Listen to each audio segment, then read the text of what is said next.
Hey, it's Birdman for Birdman on the Mountain, hanging out here once again at the Pinetop Coffee House. I've got with me Mike Moffenbier. How are you today, sir? Good, Rob. How you doing? Good. So, just recently we've had some heartbreaking things happen here. We sure have. Small town.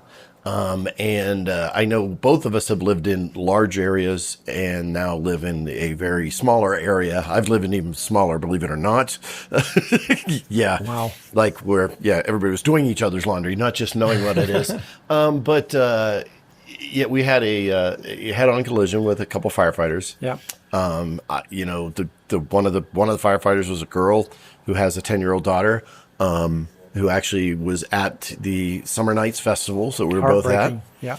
And she was handing out water bottles, which one of my kids has. So these things are that connected when you're in a small town. Very much so. Let's talk about some of the other differences. I don't want to dwell on that. We certainly are grieving because of that and honor, respect that. But let's talk about some of the differences between, like, big cities. Where have you lived? I've lived in Kansas City. I've lived in Tampa, Florida, Atlanta, Georgia, Austin, Texas, all of those places before I came here. Yeah, so we both did Atlanta. Yeah. I was actually in the outside of Kennesaw, but dealt with it every single day. So what are the primary differences you feel? I mean, it's just the sense of community and the connections that you make locally. You know, being able to have very intimate conversations with friends and families that we're connected with, and even other businesses, to get to know their business and kind of understand what drives them for success, or when they're having challenges, how we can help them get back on their feet sometimes when they need a little bit of help. And as a member of the Chamber of Commerce, that's something I try to do every single day. But just as a member of the business community in general, try to help people along when they're struggling and try to celebrate successes of the people that are scoring big.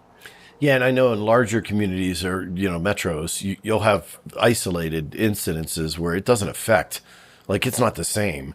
Where here, we can have literally the same problem. Everybody's having the same problem. So not only can you give your perspective on it, you can get other perspectives. Yeah, there's no question about that. And whether it's, the drought we've been experiencing recently through last winter and this summer has affected a lot of local businesses in terms of tourism, or whether it's something that's more specifically isolated to them as a result of, whatever their business model happens to be. How do we help each other? And I think that's the thing I love about living where I'm living right now, is that there's such a sense of community here and such a sense of, people really wanting to help each other. If you see somebody, suspicious walking down the street, it gets reported. In a larger community, a lot of times that might not even happen. People drive by with blinders on because they're focused on, getting to their metro destination. Here it's a little bit different. Yeah, and not only do we have suspicious people, we now have bears. Yeah, so as the drought has increased, I got to tell you, having been up here for quite some time now, this year bear reporting. Couple things. One, you're getting better reporting because of the Ring cameras that people are put out. So you get more camera views of what's going on when people don't normally see it. So they see the activity when they might have happened in the past. So maybe we're not getting more bear reportings, but we're certainly more aware of the bears. Let's put it that way. That's a fact. People come in my shop in many days and they're like, how come they carry their trash in here from Chick-fil-A or where they happen to be in the valley and dump it in my trash can? And they're like, how come you guys don't have any trash cans outside? I'm like, well, I live 2 blocks from the forest. I can drive down this street any single day and see a bunch of trash cans knocked over, and we know why. Yeah. It's because they've been hit by our friends, the bear. And then, of course, if you try to grow things, we have bunnies that eat all of our tomatoes before they get to be really tomatoes or watermelon or anything else. So They sure do. And whether it's bunnies or deer, we have a large infestation of deer this year. And I think, with some of the fires that have happened in the area, it's driven some of those animals, whether it's elk, deer, skunk, or bear, closer to our community. Yeah.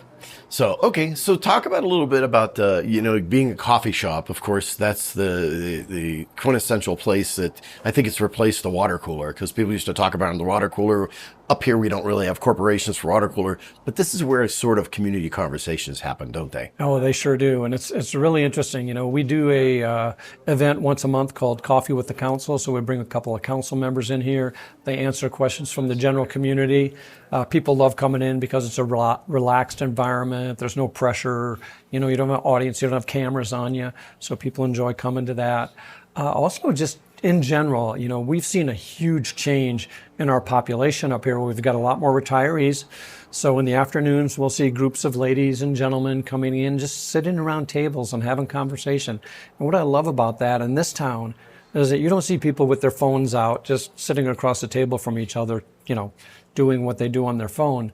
They're literally having conversations with each other, face to face, looking each other in the eye. And they'll sit here for an hour and a half or 2 hours sometimes, enjoying a cup of coffee. It's a very engaging environment for people to be able to do that. Very cool. Anything else you want to mention about big life or big city life versus small town life? I think it's just,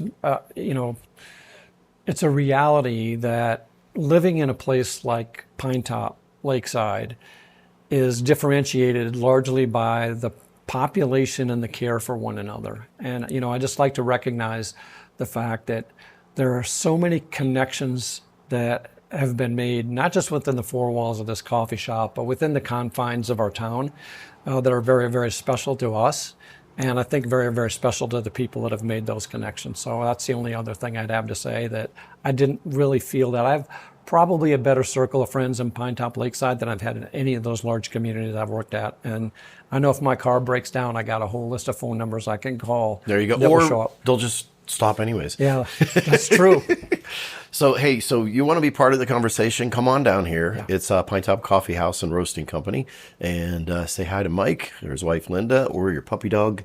Faith. Faith, you betcha. Hey, I'm Birdman. This is Birdman on the Mountain, and we'll see you soon. Thanks, Rob.